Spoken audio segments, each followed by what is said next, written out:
divorce papers land on the kitchen table at 7:14 in the morning. Kael doesn't pick them up right away. He's still in yesterday's clothes, sitting at the edge of the couch with a notification open on his phone. The one from the bank that arrived at midnight. Account balance, 0. Business account, 0. Personal savings, 0. The textile import firm he built from nothing over 6 years collapsed overnight when his majority partner, Ryan Cho, quietly transferred all shared assets to a shell company, signed a competing deal with their biggest supplier, and vanished. 6 years, gone. And now Senna is standing at the kitchen doorway with her coat already on and a suitcase already packed. "I've been thinking about this for a while," she says. Not unkindly, which is somehow worse. "I just think you and I both know where this goes. I'm not staying in a flat with no money coming in." Kael looks at her. "You knew about the account?" She doesn't deny it. "Ryan mentioned it might happen. He said you weren't flexible, that you'd fight it instead of adapting." Ryan mentioned it. That lands like a slow, cold thing. Senna picks up her bag. "I'm staying with my sister. The papers just need a signature." She pauses at the door. "I really did care about you, Kael, but I'm not built for this." The door closes. Kael sits in the silence for a long time. He's 31 years old, completely broke, and the woman he married 3 years ago just walked out with a suitcase she'd already packed. He looks at the divorce papers. He looks at his phone. He looks at the ceiling. Then his phone buzzes. Not a call, not a message. A sound he has never heard before, a clean, low tone, like a bell struck once in a wide room. System, compound loss protocol, activated trigger condition, net worth 0. Emotional damage threshold met. Core betrayal confirmed rule. Every verified financial loss converts to double the lost sum. Deposited within 24 hours rule. Every confirmed act of betrayal against the host multiplies the conversion rate by 1.5's rule. The greater the loss, the greater the return. There is no ceiling, beginning balance. First conversion pending. Kael reads it 3 times. He doesn't move for a full minute. Then he opens his banking app and watches completely still as the balance ticks from 0 to a loading spinner to a number that doesn't make sense. 240 million thousand. 240 million won. Deposited. Flagged as initial conversion business asset transfer verified betrayal times 1.5 rate. His account had held roughly 80 million before it zeroed. Doubled is 160. Multiplied by 1.5 is 240. The math is exact. Kael closes the app, opens it again. The number is still there. He sets the phone face down on the table next to the divorce papers and sits with it for a long time. Not panicked, not even particularly excited, just thinking about the rule. Every verified loss doubled. Every betrayal multiplied by 1.5. The system doesn't ask him to do anything except absorb what's already been done to him, and it will do the rest. He picks the phone back up and reads the notification one more time. There is no ceiling. He sets it down. He signs the divorce papers the next morning. Every one that leaves his account for the filing fee comes back doubled by the following afternoon. He begins to understand the rule. He doesn't chase Senna. He doesn't call Ryan Cho. He calls his accountant, settles the outstanding business debts from the new balance, watches each outgoing payment return doubled within 24 hours, and starts writing a list. The list is methodical. Every loss, every insult, every broken agreement, the system is tracking them. The 15 million he lost when the supplier contract collapsed, to 22.5 million returned. The broker fee he paid to settle the shell company dispute. Mana 9 million converted back to Wana 13.5 million. Each time, Ryan's name appears as a verified counterparty in the loss. The 1.5 betrayal multiplier fires.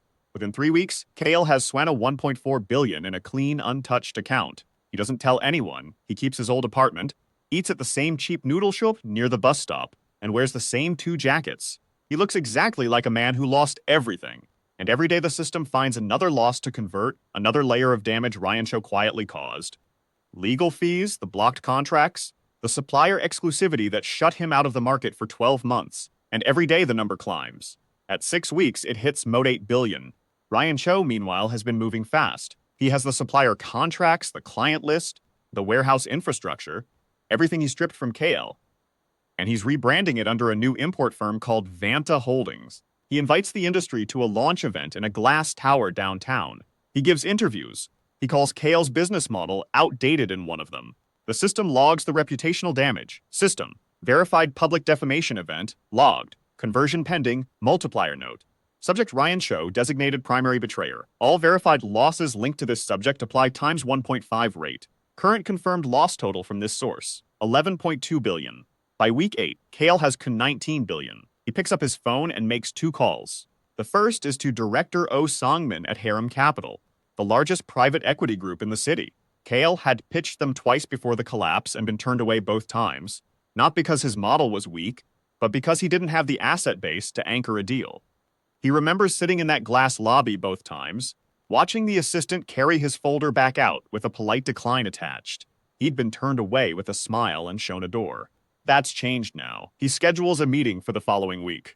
The second call is to Shin Yoo-jin, a former logistics director he'd worked with at his old firm before Ryan quietly maneuvered her out of her role 18 months ago.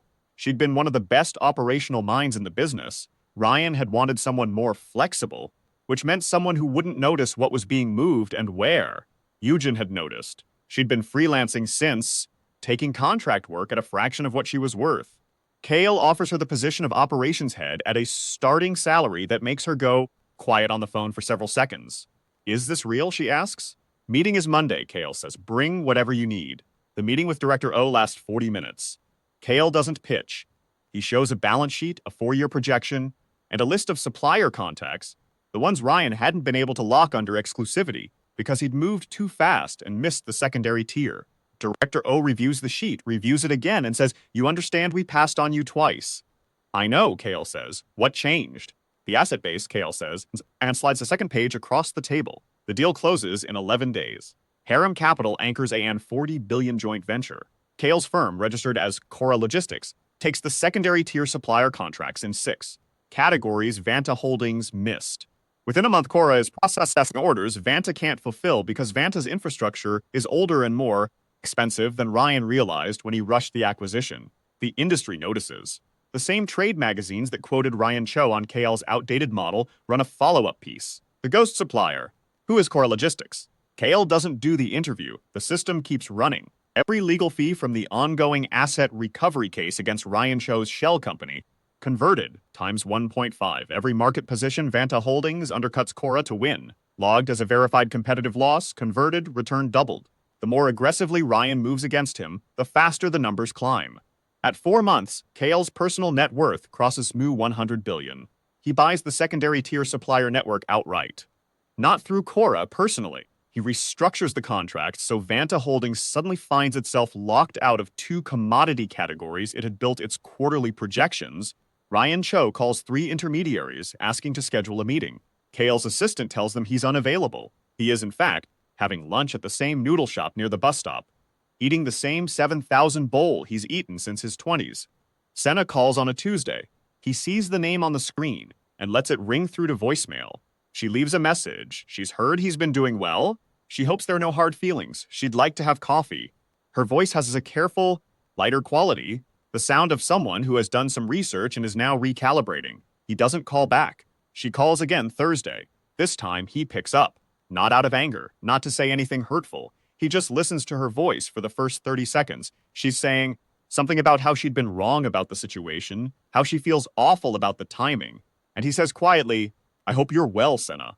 And he hangs up. She shows up at Cora's office building 2 weeks later. Kael isn't there, he's in a site meeting. His assistant, following standard protocol, informs her that Mr. Kael's schedule is full through the end of the month, offers her the contact form on the company website, and wishes her a good afternoon. The door closes. Ryan Cho's situation is deteriorating faster than the industry expected. The 2 locked commodity categories weren't small. Vanta Holdings had structured its first-year projections around throughput from those suppliers, and now the throughput is going to Cora at better rates. 3 of Vanta's major clients begin rerouting orders, then a 4th, 2 more by the end of the month. The Harem Capital partnership, which had been the anchor deal Ryan tried and failed to secure himself, now makes Cora the default choice for mid-tier import infrastructure in the city.